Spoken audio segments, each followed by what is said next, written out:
CIO Landing provides comprehensive IT services to businesses, but we'd love to know more about what you do. Could you tell us about it?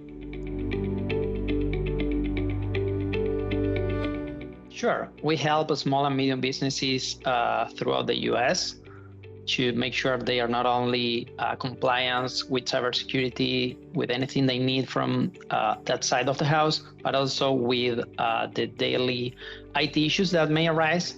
We make sure that they don't interrupt the user's workflow. So we take care of that preventively and making sure everyone is able to do their work.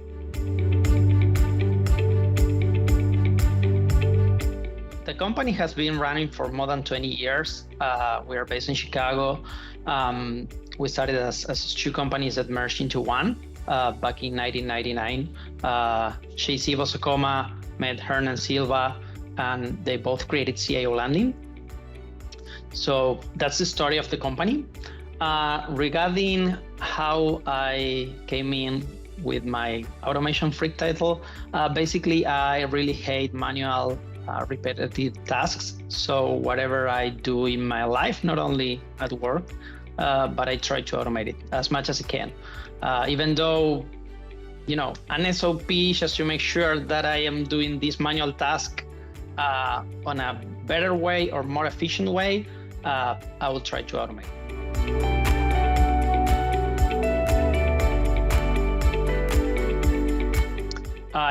We were looking for two things. First of all, like next ticket as a feature, I think it's a great one.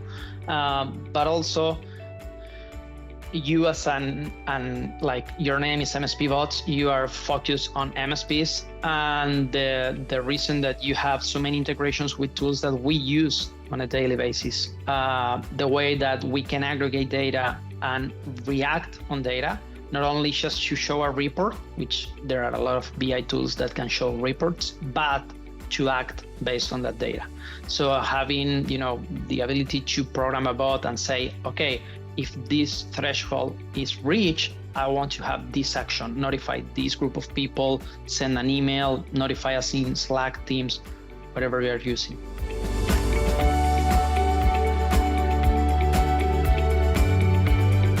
So from the BI data, one of the things that we see as a company, we are running on iOS as well as you do. So we're running on iOS, and when we measure people, we are not only looking for hard data like number of tickets closed. Yeah, pretty much every tool can give you that, but not many tools, as MSPbots can aggregate the data. So I want to see how many tickets this person closed, which is okay, but I also want to see how many days off this person had in the last quarter, which I can get from Bamboo HR.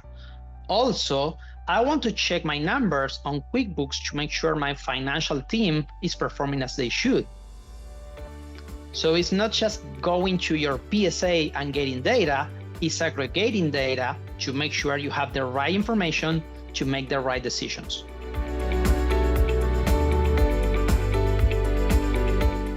One of the issues that we started having was we started to grow. And as you start growing, you'll start seeing that there are some limitations on the PSA, on the system. We use ConnectWise PSA. So one of the issues that you have is when you start growing, you start having departments with many people on it. So the system, and I think this can relate to pretty much every PSA, allows you to assign a resource or resources to a ticket. The issue behind that is me working on financial department. I have no clue, no idea of what the priorities are for any technical department. So I cannot say this is a work for this or that person because I'm not running that department. I don't know what their priorities are. So the manager is the one that knows that. So that issue, you can replicate that issue pretty much to every single department. Finance, procurement, like billing, legal, support desk, professional services, centralized services, even the on-site team when you start growing. So we found that with MSPbots, we were able to solve that. And the way that we do that is whenever you drop a ticket on another board, we track that change. And we have a bot set that notify that team, that manager's team and all the team, because we use Teams and everyone is there. So, hey guys, there is a new ticket in finance department that requires your attention. Then the manager can say, hey, Joey, hey, Nia, can you please take a look at this ticket? This is for you, or this is for you, whatever the case is. We, as other departments, we just move the tickets. That's all what we do. And then MSPbots takes care of the rest.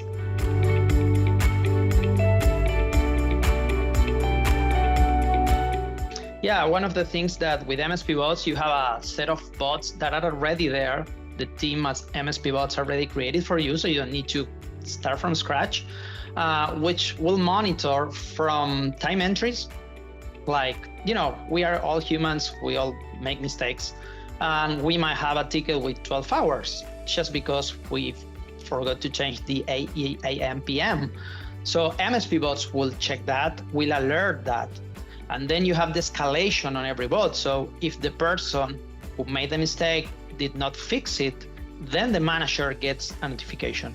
That saved us a lot of hours just because we don't have someone assigned to manually read every single time entry. Plus, with Next Ticket, the dispatchers only need to take care of the basic task like merging tickets or changing the title if it's not descriptive enough. That's all what they need to do.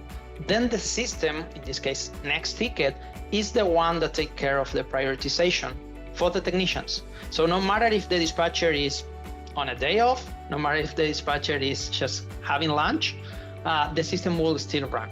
And everyone will get their tickets assigned. If they forgot to close their shift or forgot to say, hey, I'm in, the system will remind them. MSPbots will say, hey, don't forget, you need to start your shift in 5 minutes. If you, if you work on a ticket and you did not use Next Ticket, you will get a beautiful bot message the next day that say, hey, Mauro, great job working on X amount of tickets, but remember you have Next Ticket, please use it. There's a lot of tools already in MSPbots that I would say probably you will need to invest some time setting up the rules for Next Ticket. There are some default rules that you may tweak up a little bit, but other than that, the bots that you have already in there, they are awesome. They can just be enabled with 3 clicks, and you have a lot of automation in place that, again, allows you to grow, allows you to, change technicians. It's just adding new member, and that's it. That's all what you need.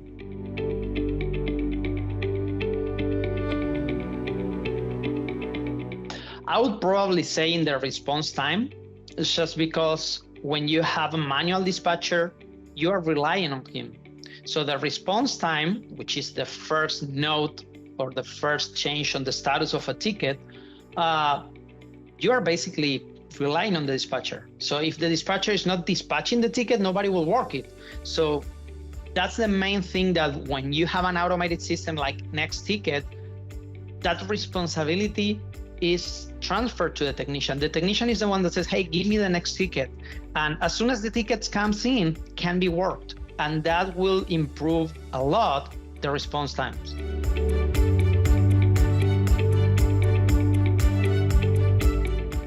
One of the main things, issues, complaints, whatever you want to call, that I hear from people that is using Next Ticket is, I'm not sure if this is the right one. I don't know. Probably I have another way to prioritize this. I don't trust the system, stuff like that. So that's super easy to address. So whenever you are setting up Next Ticket, my suggestion, have at least 2 monitors. So you can have your PSA in one monitor and you can have Next Ticket on the other monitor. Just look at your board and look at Next Ticket. And whenever you find that the prioritization that Next Ticket is showing is not what you want, then go and edit the priority rules. And you have a beautiful option that will test only that particular set of rules. So if you say, but I think this ticket should be worked before this this another ticket just because this is from the CEO of the company. Awesome. Go to the rule that checks the title of the person and add more points. You can test that specific rule. And as soon as you see that changed and you are happy that now the system shows the same as you would do manually, then save that rule. It's super easy to do. It will take probably a couple of weeks, maybe even a month, to be checking that back and forth. But after that, you should be at least 80% sure that the system is prioritizing the tickets correctly. The other piece of advice I would say is have a different set of rules for different boards. And that means for support desk, you have a different, you have a set of rules, okay? But when it comes to backups, you may have another board for backups, alerts, or whatever, and you may say, okay, this is the CIO's email backup that failed. This is top priority, and this is a workstation that is used only for testing purposes. So that is not important as much as the CEO's email backup. So you can have different set of rules for different boards and for different teams. And I highly recommend that to make sure you get the best information from the system. And the system is super clear. Whenever it prioritizes a ticket, it will let you know exactly why that was prioritized. You can download even a PDF or Excel file. So you can download the Excel file, you can download the Excel file from your PSA and say, hey, why this is not matching, this is not on the same priority that I would like. And then you can just have that updated. Plus, you have a great support team that as soon as you create a ticket and say, hey guys, can you help me setting this up? They will.